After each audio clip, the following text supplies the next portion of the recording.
美凤姐，哦，我留你足久了。追我的人很多，没人去给掉，因为我都啉正港的优蛋白，补体素优蛋白 EX222，增肌关键，磨弱血层，促进新陈代谢，看笑脸爱保养哦。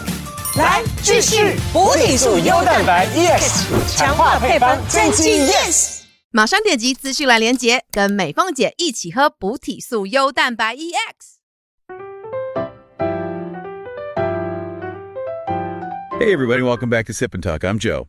And as always, I'm ready to dive into some seriously juicy info with you all today. It's like we're mixing up a knowledge cocktail here. Strong stuff, but oh, so smooth going down. And I'm Sunny, your friendly neighborhood fact checker. I'll make sure we get all the ingredients right. Speaking of mixing things up, you know what's always a good blend? Travel whiskey and discovering awesome new things. You have to check out our friend Mickey's YouTube channel, Mickey to Life. Yeah, Mickey's the best. He's always got something cool going on. Good morning, good afternoon, or good evening, no matter what time zone you were in, and welcome back to Sip&Talk. A huge hello to all our Sip&Talkers out there tuning in today. Yeah, hey everyone, it is always great to be back with you all. Ugh, I gotta be honest though, I am just so exhausted today. I feel like my life right now is just this terrible, poorly written TV drama that just got all of its studio funding pulled. Oh man, you do look a little drained. Did something happen with that senior tech architect guy you've been seeing? Yeah. You know, the perfect guy. The one who has his entire calendar color-coded but still magically manages to text you at exactly 10 p.m. every single night. Yes, exactly that guy. So, okay, picture this. We were hanging out the other night, and I was just absolutely dead on my feet. Right. I had been editing video for, 10 hours straight. My eyes were burning, my neck was stiff, and I was just venting to him. Like you do. Right. I was complaining about these incredibly demanding clients who keep, changing the project brief at the absolute last second. I was the worst. It really is. And in my head, I was secretly hoping for that classic romantic moment you see in a hit show. Oh, I know exactly where this is going. Oh, you probably do. I wanted him to look at me with this intense, unwavering gaze, gently take the computer mouse out of my hand and say something incredibly smooth. I mean, protective, right? Exactly. Something like, stop working. No client in the world is worth a single tear of yours. And let me guess, he did not snatch the mouse away. He absolutely did not. Do you know what this man did? What? He literally pulled out a blank piece of paper, clicked his pen, and drew a Gantt chart. Wait, a Gantt chart. A Gantt chart. You know those complex horizontal bar charts that project managers use to map out workflow delays? Oh my gosh. He started optimizing my timeline. He was just like, well, if you stagger client A's feedback loop with client B's render time, you can optimize your workflow and gain a 14% efficiency boost. Okay, I have to laugh at the sheer practicality of that, but honestly, I am totally going to defend this tech bro. How could you possibly defend the Gantt chart? It was like the least romantic thing I have ever experienced in my entire life. Hear me out. Because this is really about the reality of consequences. Okay. If he actually took your mouse away, right, and he told you to just ignore your clients, and he swept you off to a candlelit dinner, what actually happens the next day? Well, I'd probably be panicking. Exactly. You wake up, you face a massive missed deadline penalty, your reputation takes a serious hit, and honestly, you would probably want to hit him over the head with that very same mouse. I mean, okay, that is actually technically accurate. See? Because when you think about what he actually did, it makes sense. He's a highly logical guy, using his expensive, highly trained brain power and his precious free time to genuinely solve a real-world problem for you. Right. A problem that is causing you actual stress. That is essentially the ultimate exclusive tech bro romance. He's not giving you a scripted line. He is using his specific superpower to protect you from future anxiety. Okay, let's unpack this, because you are shining a rather harsh light on my ridiculous expectations right now. Just being objective. Well, I will concede the point. But, this perfectly frames our mission for Sip&Talk today. It really does. We are going to figure out why society, and apparently my own subconscious, wildly consumes these media fantasies of like domineering, exclusive love. Yep.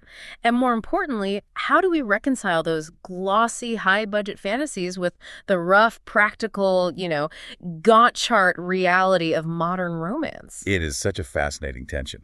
Because to really understand why you craved that dramatic mouse-snatching reaction, we have to look at the psychological mechanics behind global entertainment hits. Right, like the massive ones. Exactly. We're talking about massive international phenomena like Twilight K-dramas like Goblin or Queen of Tears, Bridgerton.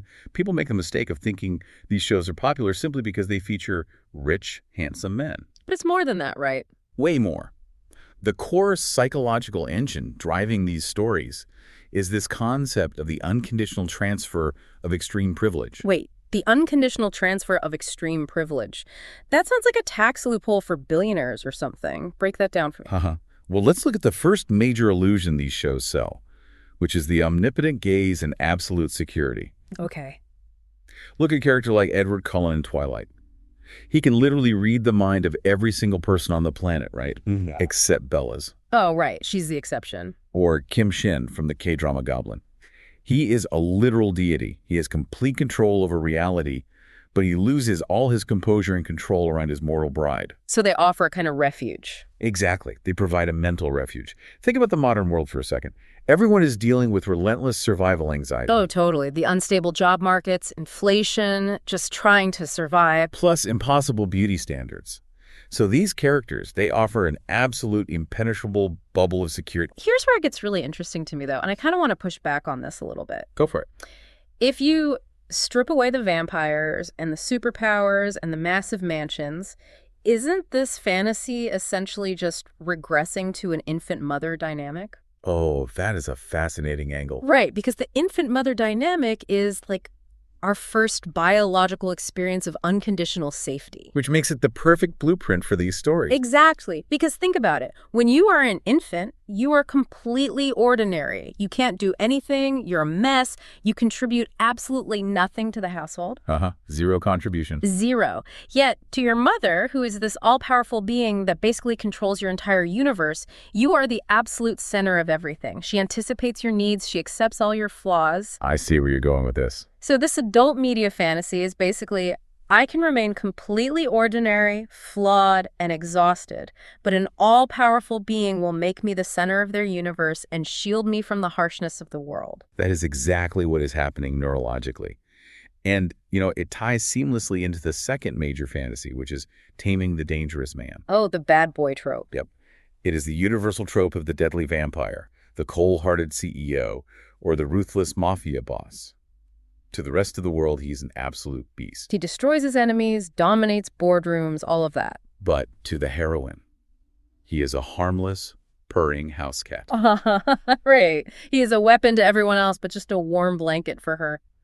But why a dangerous man? Why not just, a nice guy from the start? Because of the contrast. If a guy is nice to everyone, his kindness doesn't prove your unique value. Oh, that makes sense. Right. But if a man is terrifying and ruthless, and yet he completely softens only for you, it satisfies a deep savior complex. Wow. It sells the idea that the heroine doesn't need to do anything extraordinary. Yeah. Her sheer existence, her pure nature, is enough to tame a powerful, tortured soul. It proves she's the ultimate exception to the rule. Which is so completely divorced from reality, by the way. I mean, taming a dangerous man usually just ends in disaster. Oh, absolute disaster. But I do see the appeal, and I think that leads right into the third illusion. Extreme emotional purity. The solo since birth trope. Yes. Notice how these male leads, even if they're literally 900-year-old goblins, are almost always solo since birth. It's hilarious when you actually think about it. They've lived through centuries, wars, empires, rising and falling, but they have never loved anyone. They've just been waiting around for centuries for this one specific, completely ordinary girl. Which is a direct emotional compensation for the rough reality of modern romance. Because today's dating culture is terrifying. Oh, it really is. It is characterized by fast food dating, ghosting, just endless swiping. And situational relationships. The anxiety of being replaceable is very, very real right now. So this media replaces that chaotic, unpredictable reality with magical, unbreakable loyalty. Right, you don't have to worry about the 900-year-old goblin downloading a dating app. Exactly. No swiping for the goblin. So we know these psychological cravings, security, uniqueness, and loyalty, they're incredibly universal. But how do different cultures package them? That's a great question. Because the East and the West deliver this fantasy in very different ways. And honestly, I feel like entertainment studios have become expert emotional scam artists. They are just weaponizing these psychological cravings for pure profit. They absolutely are. It is a massive industrial-scale operation. Yeah. If you look at the cultural nuances, the Western style, think Twilight or 50 Shades, it leans heavily on biological tension. Right, lots of physical danger. Exactly. It is about flesh, physical danger, and very fast pacing. The attraction is immediate and visceral. And the Eastern style. The Eastern style, specifically K-dramas, operates on a completely different psychological frequency. They focus on social class, the weight of destiny, and this agonizingly slow burn dynamic. Oh, the slow burn. They even have a specific term for it in Korea. It's called mildang, which roughly translates to push-pull. The push-pull is agonizing, but it is so addictive. Why does that work so much better than immediate gratification? It is basic neuroscience, really. Intermittent reinforcement. Getting the reward unpredictably rather than constantly spikes your dopamine far higher than a sure thing. Like a slot machine. It is the exact same psychological hook as a slot machine. And the studios have built a highly sophisticated monetization playbook around this. Okay, lay out the playbook for us. The first strategy is emotional microtuning. They intentionally design the heroine to be slightly clumsy or financially struggling or just highly relatable in her everyday frustrations. So the audience can easily project themselves onto her. Precisely. It activates our mirror neurons. By making her ordinary, the viewer steps right into her shoes. Once that psychological projection happens, every single time the billionaire male lead shows affection to the heroine, the viewer's brain gets a direct hit of dopamine. Wow, so they are effectively experiencing the romance firsthand. 北凤姐，哦，我留你足久了。追我的人很多，没人去给掉，因为我拢啉正港的优蛋白，补体素优蛋白 EX222增肌关键，磨弱血层，促进新陈代谢，看笑脸爱保养哦。来，继续补体素优蛋白 EX， 强化配方，增肌 Yes。马上点击资讯栏连结，跟美凤姐一起喝补体素优蛋白 EX。 Experiencing the romance firsthand. Yeah. And then the studios amplify that dopamine hit with the second strategy, which I like to call high-frequency close-ups. Oh, tell me about those. Well, they use these incredible massive 4K lenses to capture what I call heartbeat frames. Explain what you mean by heartbeat frames. It's when the camera literally stops the narrative just to linger on the male lead's intense gaze. They are monetizing his focus. Oh, I know exactly what you mean. You get a 10-second high-definition shot of him looking at the heroine with absolute, unwavering devotion. Think about how potent that is. Especially today. Exactly. Right. In the real world, we are constantly dealing with phubbing, people ignoring us to look at their phones while we talk to them. So that 4K unbroken gaze actually heals the viewer's real-world exhaustion. It gives us the undivided attention we are starved for. And once you are completely hypnotized by that gaze and you're feeling that deep sense of connection, they hit you with the third strategy. Which is? PPL product placement. Oh, the PPL is everywhere. Suddenly they're drinking a very specific brand of bottled water for like 3 uninterrupted minutes. Yes. But it is brilliantly integrated because they aren't just selling you a commercial interruption. They're selling you a CEO pampering kit. A CEO pampering kit. I love that. Think about it. When the handsome lead drives across town to save the heroine, they're selling the luxury car. When he buys her an apology gift, they are selling the designer necklace. Oh, totally. When they have a quiet, intimate moment of connection, they are selling the specific brand of coffee they're drinking. The genius of it is that you subconsciously associate the physical product with the feeling of being cherished. Okay, so if the media is selling this high-budget, meticulously crafted fantasy that just taps into our deepest insecurities, what on earth is a regular guy supposed to do? That's the million-dollar question. We really don't want to leave our male sip-and-talkers out to dry here. What can the modern man actually learn from this playbook without needing a billion-dollar trust fund, a luxury car, or the ability to teleport?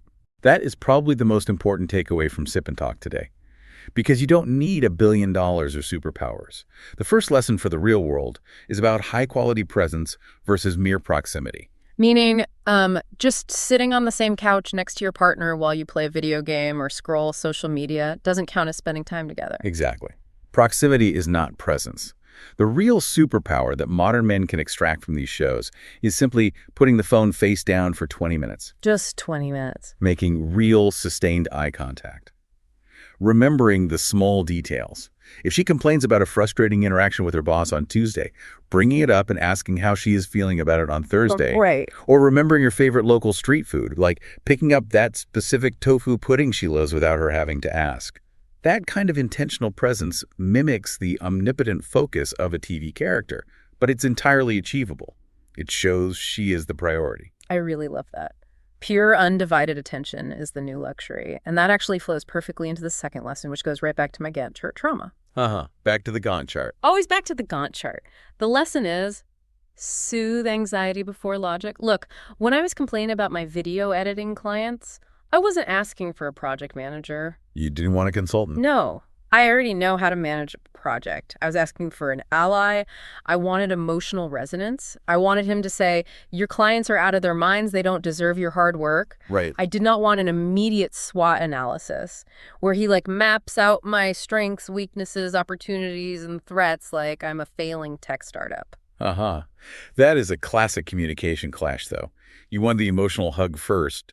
Fix the problem later. Exactly. Men often default to the analytical SWOT analysis because they genuinely care and they want to eliminate the threat that is causing you pain. But in the world of emotional connection, validating the feeling is the first step to fixing the problem. Right. If you skip the emotional validation, the logical solution just feels cold and dismissive, no matter how accurate the Gantt chart actually is. Hug first, SWOT analysis later. We should seriously put that on a t-shirt. So we have presence, soothing anxiety. What is the final piece of the puzzle for translating this into reality? The third lesson is emotional stability. If you look closely, the true underlying appeal of the billionaire CEO or the immortal goblin isn't just their immense wealth. What is it? It is how incredibly calm they are amidst chaos.